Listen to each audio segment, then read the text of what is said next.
nós trouxemos para que a gente possa apresentar aqui para vocês algo sobre a esperança. Esse sentimento, né, que nós seres humanos somos capazes de desenvolver, está meio que raro hoje em dia. As pessoas, de forma geral, não estão vendo coisas boas mais à frente, estão desesperançosas mesmo até, devido a uma série de fatores, não só aqui no nosso país, mas no mundo de maneira geral. E a gente veio aqui exatamente para lembrar a importância que tem a questão da esperança. Alguns definidores, né, dessa palavra diz que esperança é uma crença emocional. A nossa emoção desenvolve isso, né? É uma crença em que dias futuros serão melhores do que os dias presentes. E exatamente por essa crença que o futuro será melhor do que o presente, a luta pela vida, os sofrimentos, né, são encarados aí, quem tem esperança, como fatos passageiros. Eu sei, quem tem esperança, que amanhã todas as dificuldades que possamos estar enfrentando hoje, elas terão um desfecho melhor, mais apropriado, né? Um desfecho mais feliz. Isso é esperança. A esperança também é uma faculdade, né? Quem desenvolve essa questão, de que traz à pessoa coragem para enfrentar, naquele momento, as dificuldades que ela esteja passando. Porque ela tem essa crença firme de que aquilo vai passar. Amanhã a situação será melhor. Então a esperança dá essa coragem, né, para a criatura enfrentar os problemas, porque ela sabe que é passageiro, vai mudar, vai melhorar. Amanhã será melhor. Alguns até definem a esperança como a luz do cristão. É uma luz que joga o seu facho à frente, né, e mostra lá na frente coisas bem melhores do que agora no presente. Mesmo que no presente nós não estejamos passando por problemas, né, que nos tire o sono, né, como se diz, que estejamos bem, com as coisas organizadas, no normal da vida, a esperança ainda assim nos alimenta a nossa energia para que a gente produza coisas boas hoje, pensando sempre que amanhã os desfechos serão melhores, serão bons. Eurípides Barçanufo tem uma frase que fala assim: Deus assiste aqueles que agem e não aqueles que apenas pedem. Então a esperança prevê o que se chama, os espíritos chamam, da esperança vitoriosa. O que é a esperança vitoriosa? É aquela que a criatura, mesmo na dificuldade, ela continua trabalhando, ela continua acreditando, ela continua esperando futuro melhor. Então, tem bem a ver com o que diz Eurípides Barçanufo, né? Só pedir, claro que a oração que solicita, nós sabemos, André Luiz nos fala, nenhuma delas é perdida, quando feita com o coração, com a emoção, né? Mas para que as coisas se materializem, a gente tem que agir. Não tem outra alternativa, né? Eu vou falar um pouquinho de saúde. Pode parecer que não tem nada a ver com o nosso tema, mas depois a gente vai ver que tem tudo a ver, né? Na questão nossa da saúde, da nossa qualidade de vida, nessa expressão que é tão utilizada hoje, né? Qualidade de vida, a gente sabe que muitas coisas influenciam essa qualidade de vida, essa saúde. Uma delas são fatores hereditários. A ciência já provou isso. Não é que os fatores hereditários são os maiores, os mais importantes. Não, pelo contrário, são até os menores. Então, por exemplo, uma pessoa que teve câncer, obrigatoriamente seu descendente vai ter? Não. Pode ser que sim, pode ser que não. Existe uma pequena parcela de probabilidade de que ele tenha, porque alguém ancestral teve. Mas é uma influência pequena. São os ditos fatores hereditários. Eles influenciam na nossa saúde. Outro fator, fatores alimentares. todos nós sabemos, hoje pela grande informação que nós temos acesso, né? Os alimentos que fazem bem, os alimentos que fazem mal, o que deve ser consumido, o que não deve ser consumido, as quantidades e assim por diante, né? Outra questão que influencia a nossa saúde, a nossa qualidade de vida, é o sedentarismo. Todos nós sabemos que o nosso corpo ele é cheio de locais em que há articulações e todo o nosso corpo foi feito para movimentar. Não foi feito para ficar parado. Senão não teria tanta coisa para se movimentar. É porque precisa ser movimentado. Então aquela pessoa que é extremamente parada, não faz uma caminhada, não faz nenhum serviço, às vezes uma boa faxina, por exemplo, né? Isso dá um exercício e tanto, né? Então a pessoa que é extremamente sedentária, ela tem também problemas na saúde. Sabemos disso. O ambiente que nós vivemos também influencia na nossa saúde. Ambiente muito poluído, a saúde vai ter algum prejuízo aí. Ambientes extremamente violentos, a pessoa sai de casa com medo, escondendo atrás de poste de não sei o quê, porque é bala perdida e tal. Quer dizer, é um estresse muito grande, influencia na vida da pessoa, né? Hábitos que nós cultivamos. Eu sempre gosto de jantar muito às 11 horas da noite. Acabo de jantar e vou deitar. Isso é um hábito negativo, a gente sabe que não é bom, né?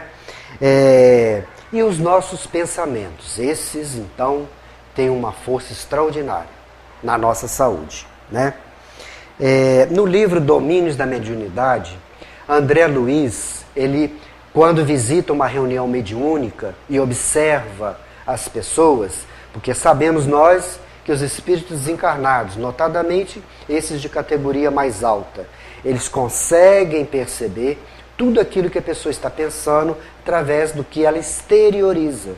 É visível os nossos pensamentos aos espíritos, né, tanto os mais evoluídos para determinadas nuances, como também para os mais atrasados, que veem as coisas mais pesadas. As mais sutis eles não veem. Mas o André Luiz dizia, nessa observação que ele fazia das pessoas, o seguinte: compreendi então, disse André Luiz, que somos naturalmente, não precisamos fazer esforço, é da natureza mesmo, somos naturalmente vítimas ou, segundo ele diz, beneficiários das nossas criações mentais. Então os nossos pensamentos vão nos trazer coisas boas ou coisas ruins. Então a série de fatores influenciam a nossa saúde. Disse aí vários deles, né? E ainda completa André Luiz nessa questão das vibrações das pessoas, de que até para a gente receber ajuda, a gente precisa estar com a casa aqui em ordem, né? Às vezes temos conosco, do nosso lado, um espírito amigo, trazendo influenciações positivas, ideias para que a gente possa, né, ter ali resolvido algum problema que a gente tenha, mas a gente está tão focado em coisa negativa que a gente não consegue captar o que vem do espírito que quer nos ajudar. Então até para isso nossos pensamentos têm que estar um tanto quanto organizados. No desespero, né, na agitação, nós não vamos conseguir perceber o plano espiritual. E isso, claro, eles influenciam diretamente, né, conforme a gente está falando, na nossa saúde. Então, os fatores emocionais, a nossa emoção, é um dos mais importantes fatores para influenciar a nossa saúde. Para coisas boas ou não. Vai depender do foco, da direção que a gente dá aos nossos pensamentos. Às vezes, no nosso dia a dia, na nossa sociedade de hoje, que é uma sociedade muito corrida, de muita cobrança, tudo tem que ser online, né? Até para a gente curar uma doencinha, um resfriado, a gente quer, aperta um botão e resolve, né? Mas a gente não é online. A vida está aí, mas nós não somos online. Nós não temos ali as respostas, né, para aquilo que a gente deseja de uma maneira instantânea. A vida não é assim, a gente sabe. Então, às vezes, a gente aborrece demais com coisa que não tem relevância. O mundo material diz que tem relevância, mas se a gente for analisar, muita coisa não tem relevância. E a gente se aborrece com aquilo. Aborrecer demais com a vida também traz pra gente um mal danado. Então, a pessoa que vive aborrecida, ela vive mais doente. A pessoa que vive aborrecida, ela vive com astral pior. Ela tem menos amigos que até as pessoas um pouco que afastam daqueles que são extremamente negativos, né? Então, dizem-se até, tem uma expressão, né? Ah, não, essa pessoa é assim porque ela é de mau gênio, ela é de um gênio forte. Ela está se prejudicando muito mais do que as pessoas que estão em redor dela, né? Pode até prejudicar quem está em redor dela também, mas em primeiro lugar, quem é prejudicado maior é o tal do mau gênio aí. O Divaldo Franco, ele conta numa das suas palestras que tem um amigo, muito amigo dele até, que é essa pessoa do tipo mau gênio. Então, com tudo ele está com de cara amarrada, né? Pode estar até numa situação boa, conversando com amigos ou numa palestra, mas está sempre de cara fechada, né? Então, o Divaldo pergunta a ele, mas por que você, sendo até conhecedor da doutrina espírita, sabe que isso te faz mal, né? Você vive aborrecido, vive de cara fechada. Ah, mas eu gosto de ser assim. Então, ele gosta de ser assim, né? Mas de vez em quando, diz o Divaldo, ele liga para o Divaldo, ou mesmo presencialmente, e, Divaldo, eu estou com um problema aqui, você pode me ajudar? O Divaldo, não posso. Não posso te ajudar. Mas por que você ajuda tanta gente, né? Ah, mas você tem que primeiro tirar o seu mau humor, porque não cabe outra coisa aí dentro. Se você tirar o seu mau humor, aí eu vou tentar te ajudar de alguma forma. Mas com mau humor aí dentro, não tem como. Tudo que eu puder fazer ou dizer, não vai caber num lugar que já está ocupado. Você tem com mau humor, então não tem como te ajudar, não. Ou seja, às vezes a gente pede muita ajuda, mas a gente não faz nem a nossa parte. Quer melhorar um pouquinho nosso astral, né? Ficar um pouquinho melhor, né? Mais agradável, até com as pessoas que nos cercam. O apóstolo Paulo, numa carta aos Filipenses, ele fala a respeito disso. Ele diz assim: aprendi a viver contente na dificuldade ou na alegria. Então, tanto faz a situação, ele está bem. E isso é bom para todos nós, seja a situação que for. Claro que se acontecer alguma coisa triste, eu não vou ficar sorrindo, maravilhado com aquilo que aconteceu. Não é assim. A gente sente, né? Mas é um sentimento sem revolta, com entendimento. É muito diferente do que aquele outro com revolta, né? Então, o Paulo nos lembra isso, a importância de estarmos sempre contentes com aquilo que a vida nos oferece, né? Nessa questão da saúde que a gente estava falando, a interferência de tudo o que pode influenciar a nossa saúde, pesquisas existem que comprovam realmente a questão da influência dos nossos pensamentos, principalmente na nossa saúde e no nosso dia a dia. Teve uma pesquisa que uma trabalhadora com pacientes que portam o vírus HIV, ela tratou anos e anos e anos desses pacientes. E ela notava uma coisa: um grupo desses pacientes, o tratamento era mais fácil. Outro grupo era mais difícil. Aquele tratamento mais fácil, hoje a gente sabe que as dosagens dos remédios são individuais, né? Faz-se um exame, dosa a quantidade de remédio que a pessoa tem que tomar para ficar em níveis adequados ali à questão do vírus. Então havia um grupo que precisava de pouco remédio, e aquele pouco remédio fazia um efeito bom. A pessoa tinha uma vida normal, não tinha nenhum outro tipo de problema. Já um outro grupo, o remédio era em doses maciças, difícil de fazer efeito, e ela notou que isso era mais ou menos, na observação dela lá, meio a meio, né? Mais ou menos. Metade era tratamento mais fácil, metade era tratamento mais difícil.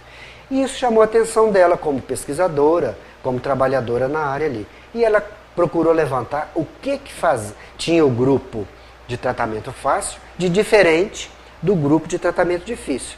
Será que eu vou descobrir alguma coisa? Uma pessoa que não era religiosa. O que será que tem num grupo que o outro não tem? Faz efeito melhor num e no outro não. Resumindo a pesquisa dela, que foi extensa, com vários indivíduos, né? Vários estudos, durante muitos anos. Resumindo, foi o seguinte: as pessoas que eram esperançosas, que tinham esperança que iam se curar, que faziam o que tinha que ser feito com alegria, sem pensamentos negativos, era o tratamento mais fácil. Já os outros, desesperançados, não acreditavam que o tratamento ia fazer efeito, eles achavam que iam morrer mesmo, que não tinha jeito. Tratamento mais difícil. Viviam igual os outros viviam, estão ali vivos, mas com a qualidade de vida bem pior. E tendo efeitos colaterais dos remédios com a dose maior, os outros livre, leve e solto, e os de cá complicados. Só uma diferença: esperança. Ela descobriu isso nos trabalhos dela. A gente está resumindo aqui. Uma outra pesquisadora, essa, trabalhando com outras pessoas em uma outra doença, que é o câncer, ela também notou o seguinte: tinha um grupo que recebeu o mesmo tratamento, uma doença mais ou menos nos mesmos níveis, né? O tipo de doença, o tipo lá, os exames mostravam. Algumas se curavam, outras não. Até antes de eu terminar aqui, muita coisa vocês já ouviram falar que curar o câncer em criança é mais fácil. Bem mais fácil. O índice de cura na criança é altíssimo, 95%. Porque a criança, ela não interfere negativamente. Ela é um serzinho ainda alegre, ela não tem ainda a dimensão daqueles problemas todos, que vai significar o tratamento. Então ela não interfere negativamente, né? Então ela cura mais fácil. Com relação aos adultos, a pesquisadora percebeu a mesma coisa. Mas por que um grupo cura o outro não? E ela fez pesquisa exaustiva durante anos, com pessoas de classes sociais diferentes, sexo diferente, raça diferente.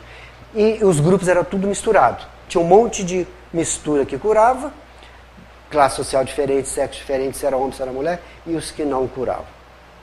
Aí ela foi ver, ela descobriu 3 coisas que tinha no grupo que curavam a doença.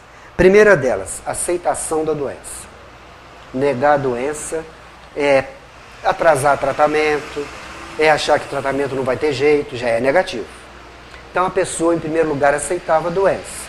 Essa foi a primeira coincidência daquele grupo que se curava. Os outros, às vezes, que não curavam, não aceitavam não. Né? Outra coisa que ela viu que no grupo que curava, todos eles tinham. Eles continuavam a vida normalmente. Ah, não vou esconder lá dentro de casa, ficar reclamando, ai meu Deus, eu estou com câncer. Não. Aquele primeiro momento que às vezes tem uma cirurgia ou algo mais intenso, passou aquilo, vida normal. Essas pessoas queriam ter a vida normal.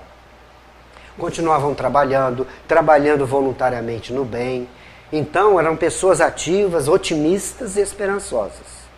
E um terceiro fato, confiança, esperança da cura. Esses se curavam. Os outros era tudo ao contrário. Comprovado cientificamente. Nós sabemos que somos espíritas, né? A quantidade a importância, melhor dizendo, que tem os nossos pensamentos, as nossas atitudes em nós mesmos, em primeiro lugar, e naqueles que nos cercam. Né? Então, são atitudes, foco da vida, que faz toda a diferença. Esse foi o resultado das pesquisas. Né? Então, a esperança, no fundo, é uma aliada de todos nós em qualquer situação, seja numa doença, seja num problema familiar, seja num problema de familiar que está com problemas de drogas, por exemplo. Ah, vamos entregar, deixar para lá, que não tem jeito. Aí não tem mesmo. Né? Mas se a gente, né, tentar alguma coisa, né, dificuldades financeiras até, coisas materiais mesmo, né? Enfim, todas as provações pelas quais é comum nós passarmos aqui na Terra, a esperança é uma aliada.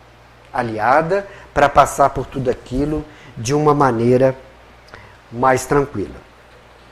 Os espíritos, eles nos lembram sempre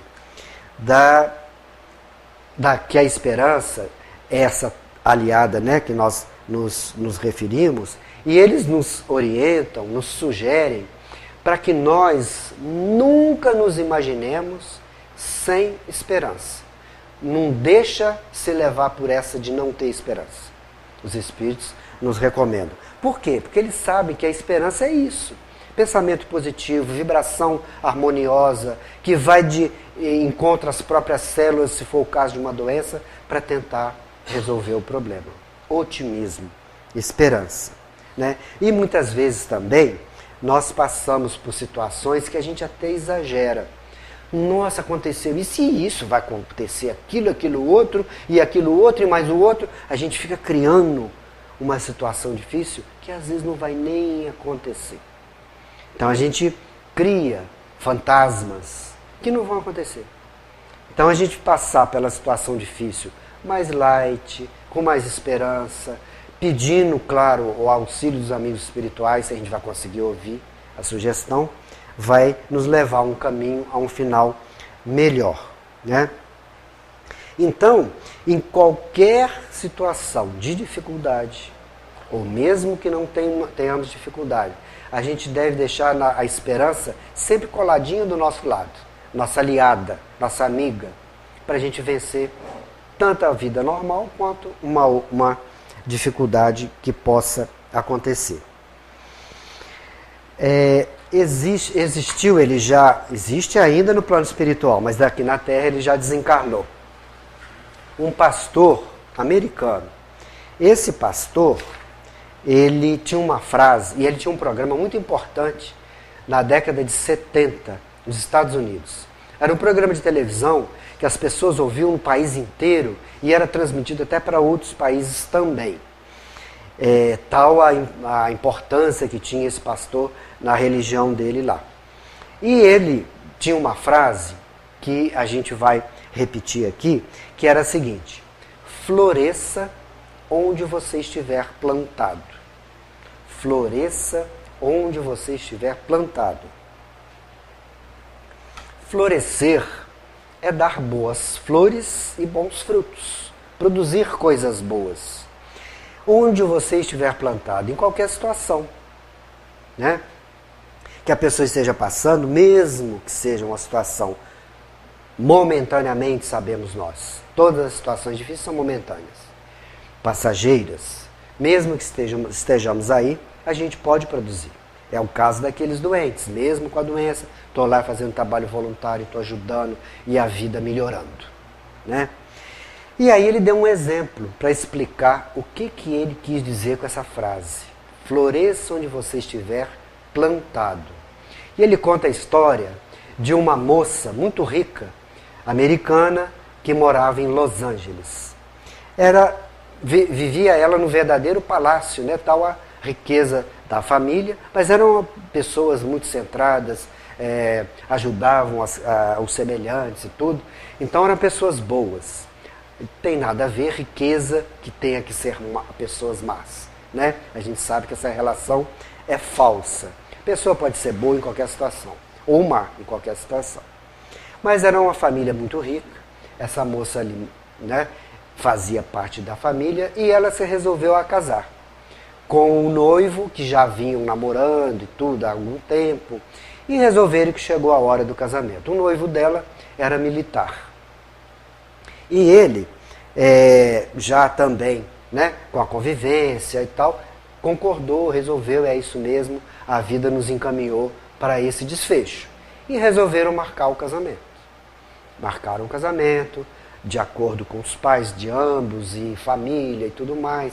Acertaram, né, que eram pessoas muito ricas, festas e tudo mais, enfim, fizeram tudo aquilo que se faz, né, normalmente aí, pelo lado material em um casamento. Só que veio uma notícia de que o marido dela deveria se apresentar imediatamente a um treinamento militar que iria durar 3 meses Em seguida, imediatamente, ele iria ser mandado para a Guerra do Vietnã. É a guerra que aconteceu na década de 1970, onde essa história que é verdadeira se passa. E eles ficaram, bom, casamento marcado, vai dar, né, com esse treinamento, a sua ausência, o que a gente faz? Mantém o programa, casamos antes, ou espera voltar da guerra, casa depois. Ficou naquele dilema ali, mas foi resolvido de formas a que o casamento se realizaria antes dele ir para a guerra. A base militar que ele iria fazer o treinamento era no deserto, na Califórnia, no deserto de Sonora. O lugar não devia ser muito bom, não. Chamava Vale do Diabo. Né? Então, quer dizer, ali não devia ter coisas lá muito boas para ter esse nomezinho aí. Né? Mas lá um deserto, temperatura altíssima de dia, negativa de noite, areia para todo lado, era ali que era a base militar. Mas e como ia fazer então? Ia casar e ia para a base? Resolveram o seguinte, próximo a essa base militar, existia um acampamento indígena que era momentaneamente abandonado. Os indígenas desse deserto de Sonora, os Navarro, eles têm o hábito de ficar em determinado local, com as cabanas que eles montam ali, e eles vão para um outro local que tem lá as cabanas montadas, de um modo que eles não desmontam e montam. Fica montado em vários locais. À medida lá da necessidade deles, da cultura deles, eles vão mudando para esses outros espaços. E próximo, praticamente no muro da base militar, um desses acampamentos estava momentaneamente abandonado. De forma que eles tiveram permissão, reformaram uma dessas cabaninhas ali, de uma maneira bem simples, né? E combinaram o seguinte, vamos nos casar, vamos transferir para essa cabaninha reformada mais ou menos, né? Para que, enquanto você faz o treinamento de dia, eu fico lá a moça, né? Fica lá nessa cabaninha e de noite a gente tem a oportunidade de conversar, de trocar ideias, até porque acabamos de casar e ficamos esses 3 meses dessa forma até você ir para a guerra. E assim foi feito. Houve o casamento, festa incrível, muito grande, pessoas ricas e tudo mais e tal. Acabou o casamento, foi lá para a cabaninha, lá no deserto, 45 graus de dia, menos 10 de noite. Foi para lá. Início de casamento, vai até para o Vale do Diabo, não vai? Tá tudo muito bem, tá tudo certinho, tudo fechando, maravilha. Foram lá o casalzinho novo para o Vale do Diabo lá. Bom, aí foi. Nos primeiros dias, ele chegava em casa, que era assim, ele ia para lá 5 horas da manhã, começava o treinamento. Ia a pé, é pertinho mesmo. Voltava 11 horas da noite, caindo aos pedaços. Que o treinamento era duro, era para ir para uma guerra complicada. Então a pessoa tinha que ter, né, um treinamento muito eficaz para se dar bem lá. Então ele chegava muito cansado em casa. Nos primeiros dias, ele engolia o bocejo, né, aquela disfarçada e tal. Mal e mal conseguia jantar ali que ela fazia com o maior carinho, a comida e tal. Bumba, cama e dormia. E aquilo foi se repetindo. Na primeira semana ele conseguiu, mas depois ele não conseguia mais. Ele estava tão cansado que ele chegava em casa, meu bem, ó, não vai dar nem para jantar. Dá licença, pomba, dormir. E a gente sabe, isso acontece com todas as pessoas. Quando a gente está muito cansado fisicamente, a gente tem a tendência de roncar de noite. Então era o quê? De dia 45 graus. A areia para todo lado. E de noite ela não dormia porque o marido roncava a noite inteira. Então ela viu a vida, virou de cabeça para baixo. Ela achou que o casamento não ia dar certo. E ficou angustiada. 15 dias apenas de casamento, ela não estava aguentando mais. Então ela pensou assim, bom, vou escrever para minha mãe e pedir uma ideia para ela, né? Daquele tempo, gente, não era escrever mesmo, tá? Não tinha zap, não tinha nada disso aí, não. Nem telefone não tinha instalado na tal da cabaninha lá. Era mesmo carta que levava lá para a base tinha correio que mandava lá para a cidade, né? Então ela escreveu para a mãe dela uma carta enorme, reclamando de tudo, contando isso que eu contei para vocês e muito mais, né? Que a gente nem ficou sabendo, mas que ela deve ter achado ruim de alguma coisa e tudo mais e tal. Pois bem, daí alguns dias veio a resposta da mãe. A mãe dela é uma pessoa muito equilibrada, né? Muito espiritualizada, inclusive. E ela notou que era uma dificuldade passageira, momentânea, de primeiro momento, uma situação totalmente diferente. Ela não entrou na da filha, não. Que a filha perguntou, devo desquitar, devo separar, devo ir embora? Aí ela escreveu uma cartinha curtinha para a menina. Assim, meia paginazinha. Ela fala assim, prezada filha, numa cela de prisão, tinham 2 presos. Um olhava pela janela, mas olhava para cima e ele via as estrelas. O outro, na mesma prisão, olhava na mesma janela, só que ele olhava para baixo, ele via a lama do chão lá fora. Abraços, mamãe. Não falou mais nada. Aí ela, o que a minha mãe quis dizer com isso? Aí ela parou, pensou, aquilo não veio de imediato, mas ela foi imaginando. Minha mãe pode ter razão. É o foco. É o jeito que a gente olha a vida que pode fazer diferença. Aquele preso, no mesmo lugar, com a mesma dificuldade, ele via estrela. O outro via lama. O que eu posso fazer para melhorar aqui minha visão, meu foco? Quer dizer, a pessoa também tem que contribuir, né? Ela não ficou lá só chorando, depois que veio a ideia, ela tentou materializar aquilo ali. Falei, então tá, vou sair. Eu nunca saí. Já estava lá 15, 20 dias, nunca saiu na porta. Porque ela achava que o deserto tinha só areia. Saiu ela lá caminhando. Ela foi caminhando e aí ela percebeu que no caminho, várias conchas fossilizadas ela foi encontrando. Detalhe, as coisas não acontecem por acaso, a gente sabe, né? Ela era bióloga. E ela viu que aquelas conchas eram conchas raras, de passado remoto do planeta, ela conhecia. E aí ela começou a recolher aquilo. Sabia ela e sabemos nós que o deserto foi fundo de mar em passado remoto, né? E aqueles animais eram do mar e que ali se fossilizaram e estavam ali hoje petrificados, né? Por isso existindo ainda aqueles animais ali. Tanto animais quanto plantas. Ela foi recolhendo aquilo, recolhendo e levando para casa. Aí ela começou, como bióloga, a classificar e separar. Já que ela não tinha nada para fazer, ela começou a separar aquelas conchas. Ó, esse grupo aqui pertence, esse é desse grupo, esse é daquele. Começou a organizar aquilo tudo ali. O marido dela chegava em casa mais tarde, ela até já compreendia melhor o cansaço dele. Ah, tá, você não está com vontade de jantar? Então tá, vai dormir, eu já vou daqui a pouco e tal. O relacionamento até melhorou. Entanto, né, ela começou a fazer aquele trabalho ali. E ela, como bióloga, os dias foram passando, ela resolveu fazer o seguinte. Eu vou escrever aqui um artigo sobre essas conchas, porque eu sei que esse tipo de trabalho não existe falando sobre esses determinados animais aqui. Que ela, inclusive, era ligada à universidade, dava aulas e tudo mais e tal. E ela foi fazendo dessa forma. Começou a escrever. O marido chegava, já era aquele abraço mais sorridente, já estava mais animada. E aí as coisas foram melhorando.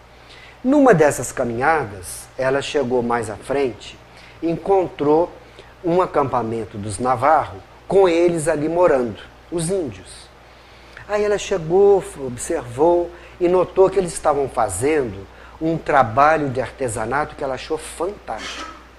Ela é uma pessoa rica, com acesso à questão de artes, pintura, escultura, era ligada a tudo isso, né? Tinha conhecimentos. E ela notou que aquele trabalho deles era um trabalho de arte mesmo, muito bem feito. E ela achou fantástico aquilo ali. E ela se chegou a eles, de princípio eles não a receberam muito bem não, por causa dos índios, né? Da prevenção que tinha contra os brancos, que os tratavam mal, né? Então eles não tinham assim, um relacionamento muito bom com as pessoas que não eram indígenas, o preconceito, né? Mas ela chegou tão agradável, tão simpática, que elas começaram a ficar, né, a baixar a guarda. E ela então propôs, eu achei o trabalho de vocês fantástico, maravilhoso, vocês podiam me ensinar a fazer isso? Eu gostaria de aprender. Podemos fazer até melhor, ela propôs, vamos fazer uma troca. Vocês me ensinam o artesanato, que eu ensino inglês para vocês. Do mesmo modo que qualquer indígena em qualquer país, os nossos aqui, mesma coisa, tem línguas próprias, que às vezes para comunicar Com o restante do país fica difícil, as palavras, né, são mais complicadas, tem até intérpretes, que no Brasil mesmo a gente tem indígenas que só falam a língua deles e nem entendem o português. Então ela se propôs a ensinar inglês para eles, quer dizer, melhorar o inglês que eles tinham, que era muito fraquinho. Então vamos fazer essa troca. Vocês me ensinam artesanato, eu ensino inglês para vocês. Ah, então tá, ficou assim combinado. E aí, os dias foram se sucedendo dessa forma. Recolher conchas, aprender artesanato, ensinar inglês. Olha como é que o negócio está evoluindo. Né? Fazendo uma coisa boa para eles, que é ensinar inglês, para se comunicarem melhor. Aquela comunidade podia ter dali bons frutos. E assim foi. Em um determinado dia ela disse para eles que ela estava fazendo um trabalho com conchas. Ah, você está? Então nós vamos te mostrar um lugar que branco nenhum conhece. E as conchas que tem lá, só tem lá.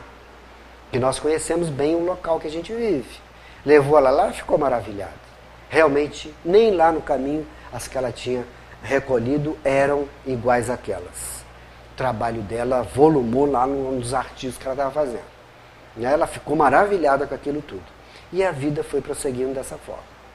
Deu-se os 3 meses de treinamento do esposo, né? Ele foi para a guerra e ela resolveu não voltar para Los Angeles. Ela ficou lá. Ela se envolveu tanto naquilo ali, com os indígenas, e aprender, ensinar, e fazer o artigo, buscar mais conchas, que ela resolveu ficar ali. Ela não foi para Los Angeles. Né? E ficou ali um determinado tempo nessas atividades.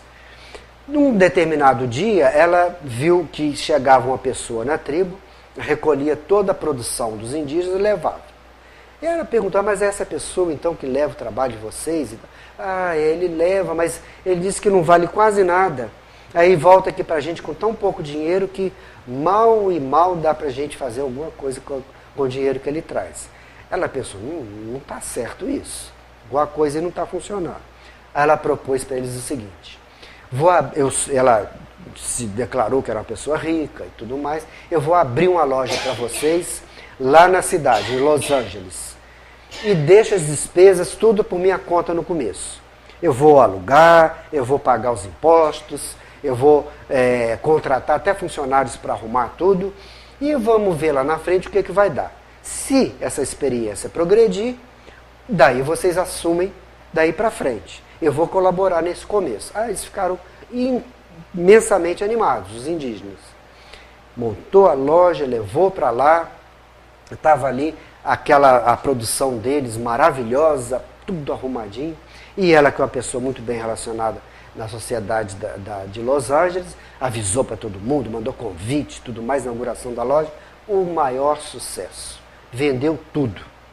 Os índios começaram a produzir de novo e tal, para poder levar o estoque novo, né? E vendia o que ia para lá e ia vendendo.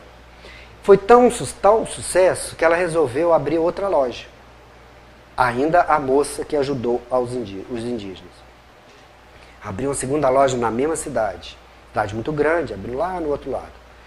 Aí, mesmo sucesso. Tudo que ia, vendia e tal, tá. Aí os próprios índios começaram a assumir as despesas, a gerência das 2 lojas, né? E ela ajudando ele por trás com alguma dificuldade que eles poderiam ter. Mas aí, aquela comunidade começou a viver melhor, com recursos. Eles melhoraram a saúde, melhoraram a educação dos filhos, puderam levar os filhos para estudar em locais mais adequados, né? Compraram equipamentos para eles viverem melhor onde viviam. Só produziu coisa boa. Ela, durante a década aí de 1980, há um detalhe, o marido voltou da guerra, companheirão, ela companheirona, viveram muito bem. Ou seja, se lá no início, com foco no negativo, ela tivesse desistido da vida, digamos, isso não estaria acontecendo coisas boas hoje. Mas ela mudou o foco, né? Então viviam muito bem. E durante a década de 80 aconteceram várias coisas daquela primeira iniciativa lá da cartinha da mãe dela. O que aconteceu durante os anos 1980? Ela escreveu 10 livros sobre aquelas conchas, best-sellers no país inteiro, adotado em todas as universidades americanas na área de biologia e em universidades fora dos Estados Unidos. Os livros estão aí até hoje, né? Foi assim, coisa inédita, trabalhos inéditos. E veio preencher uma lacuna de estudos que não existia. 10 livros. Outra coisa, aquelas 2 lojas que abriu lá em Los Angeles, na década de 80, elas viraram 140 lojas nos Estados Unidos inteiro.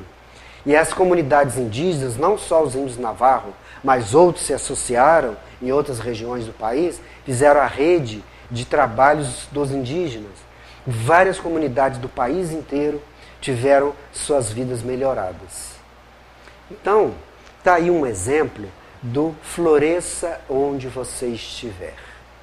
Às vezes a situação pode parecer até difícil, pode parecer que não vai dar nenhum fruto naquele local, naquele momento, ou naquela situação em que me encontro, mas se eu tiver foco sempre no positivo, na esperança, pode acontecer o que aconteceu com a moça lá, né? De produzir tanta coisa boa, e ela foi a que mais se beneficiou.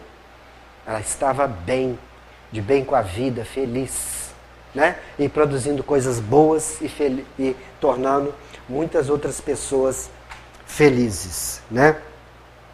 Então, essa questão do foco, às vezes na nossa vida a gente tem que parar e pensar um pouquinho. Para onde que eu devo olhar? Será que eu estou muito negativo? Estou muito fechado? Estou muito ligado só nas coisas ruins? Mas tem o outro lado. Vamos tentar olhar para o outro lado também, né? É essa a sugestão que o pastor, né, americano lá sempre dava. Ele era o rei da esperança. Ele falava da esperança o tempo todo e dava exemplos como esse que a gente lembrou aqui, né? Além da gente ter esperança para nós mesmos, né, como aquela amiga, aquela aliada, aquela companheira, a gente, segundo, né, nos orientam os espíritos, levar a esperança para o semelhante. Às vezes, as pessoas têm ideias, têm iniciativas que aquele que às vezes está do lado denigre, desestimula, não ajuda, né? Dou até um exemplo de uma senhora que eu conheço, essa senhora até. Um exemplo simples e rapidinho. A família de Posses, eles tiveram alguns reveses e perderam realmente tudo. De modo que até os móveis de dentro de casa tiveram que vender para tentar pagar todas as dívidas e não conseguiram pagar todas as dívidas, mas estavam tentando ali. E a senhora, né, a mãe da família, teve uma ideia. Olha, eu vou fazer bolo para fora, que ela fazia muito bem, para poder ajudar nessas despesas de pagar as vidas, para ver se a vida dá uma volta aí e melhora, esperançosa ela, de que aquilo iria ajudar a resolver aquele problema. Aí vem aquele balde de água fria, né, que muitas vezes as pessoas jogam nas outras, né? Ou às vezes a gente joga na gente mesmo, né? Mas pensando no semelhante, como diz Emmanuel, ó, nunca te faça portador do pessimismo. Nunca. Pessimismo não, né? Aí ele completa, ser a palavra que reconforta, que auxilia. Ao invés dos familiares comprarem a ideia dela, ou pelo menos tentar, quem sabe, né? Não, isso vai dar certo. Olha aqui essa dívida que você vendendo bolinho aí, vai pagar a dívida. Ela não se intimidou também não. Ela olhou o foco bom. Ela foi esperançosa. O que ela fez? Começou a fazer bolo para fora. Hoje, os bolos que ela faz são encomendas que vêm de São Paulo, do Rio de Janeiro, de Brasília, de Recife. E com os bolinhos dela, ela acertou a vida da família toda. E hoje estão bem. Se fosse seguir aquele que derrubou a esperança nela, isso não ia acontecer. Mas ela manteve o foco, ela conseguiu, apesar dos pesares. Então é isso que o Emmanuel diz. Que a gente não tira a esperança do outro também não. Às vezes ele tem uma ideia, não vamos tampar aquilo, abafar aquilo. Vamos ver se a gente pode ajudar de alguma forma. Às vezes é a saída. Às vezes é a saída. né? Existe uma passagem no Evangelho que se dá com Mateus. Mateus, riquíssimo ele, né? Todos nós sabemos, é o apóstolo de Jesus, riquíssimo. Era um cobrador de impostos. E o Mateus volta a dizer o caso da moça lá rica, né? De Los Angeles. Ter dinheiro não quer dizer que a pessoa é ruim, né? Mateus era um coração maior que o mundo. Mas ele tinha muito dinheiro, era a profissão dele, né? E aí, no início do Evangelho, lá pelo ano 30, quando 30, 31, Jesus estava começando a pregar,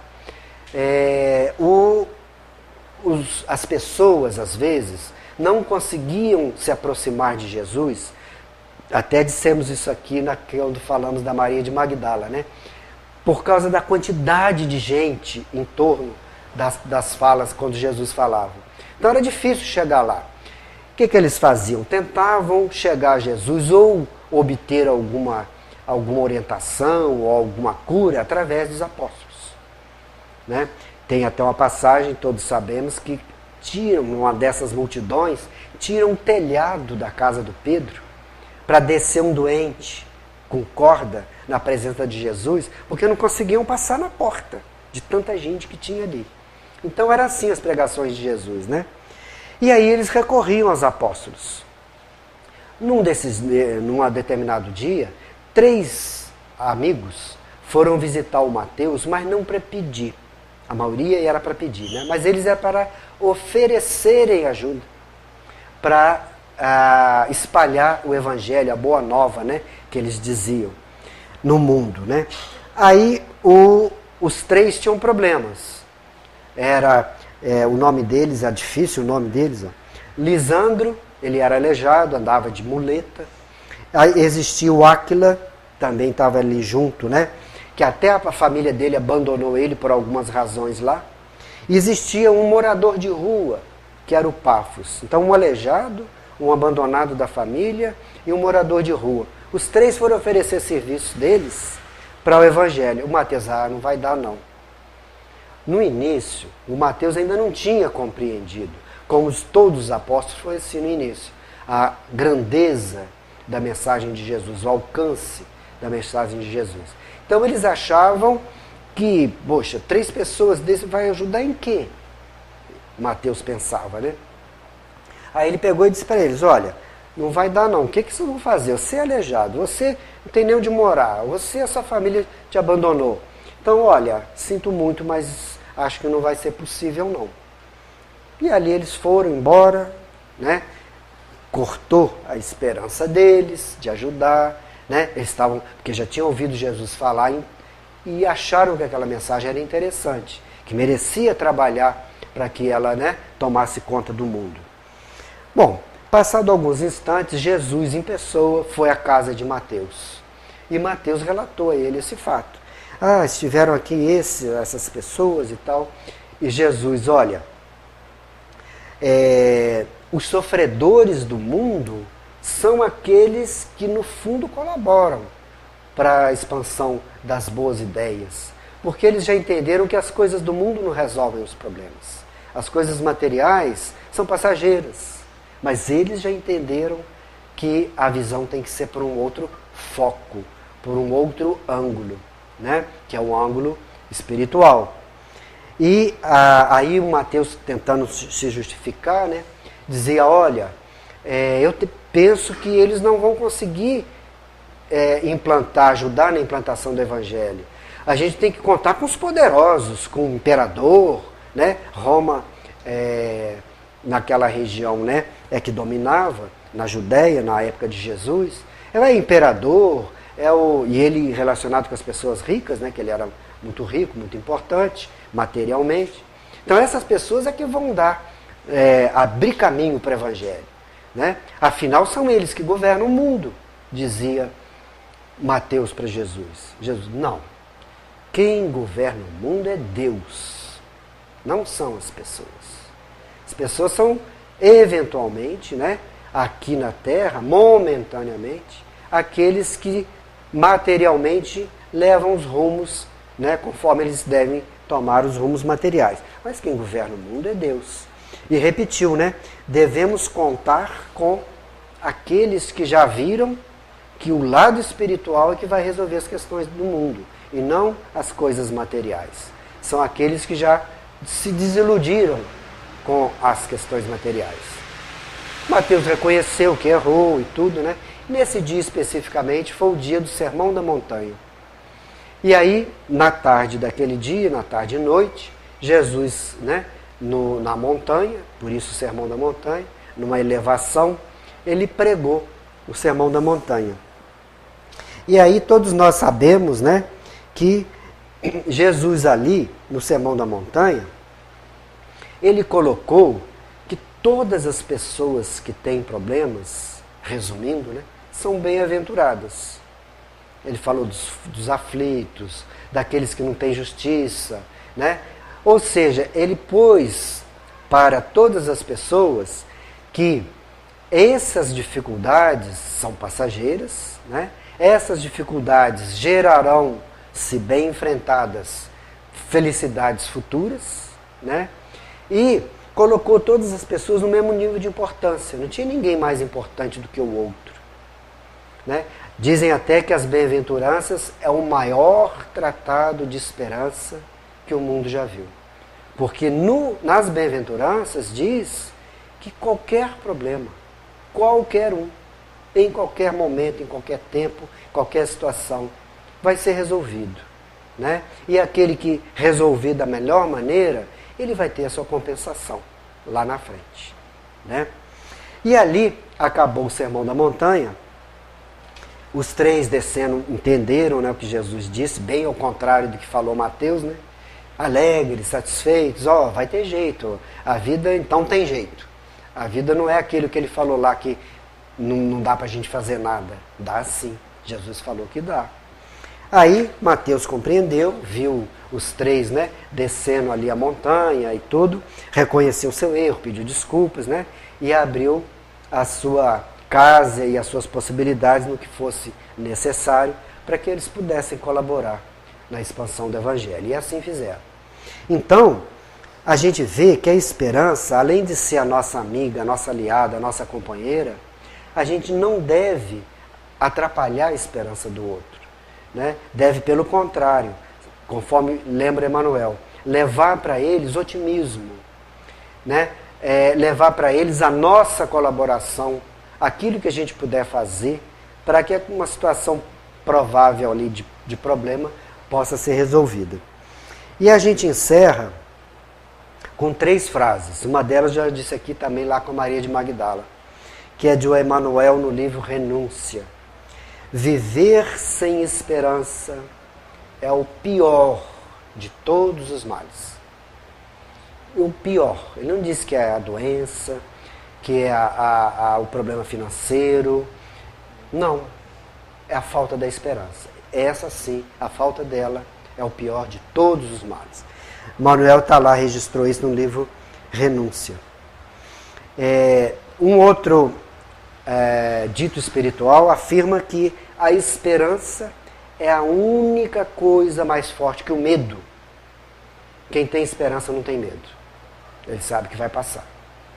Sabe sim que ele vai ter que passar por alguns momentos, às vezes mais difíceis, mas a esperança está falando com ele, lá na frente, tudo vai dar certo, né? Se não fosse assim, gente, para que a gente estava reencarnado aqui? Se não fosse para dar certo. É porque vai dar certo. É por isso que a gente está aqui. Para a gente superar o que não deu, agora. Lá no futuro a gente vai complementar, né, aquilo que a gente veio fazer aqui. E a última frase, essa até de autor desconhecido. Aliás, muitas frases de autor desconhecido são as melhores, né? Essa aqui não se sabe quem falou, mas é uma boa verdade. A esperança é um pedaço da gente que sabe que vai dar certo. Então, é essa mensagem que eu gostaria de deixar com os nossos irmãos, que a gente tenha essa amigona esperança junto com a gente. Ela, com certeza, vai abrir o nosso caminho. E a gente está aqui reencarnado porque é para dar certo. Que Jesus abençoe a todos nós.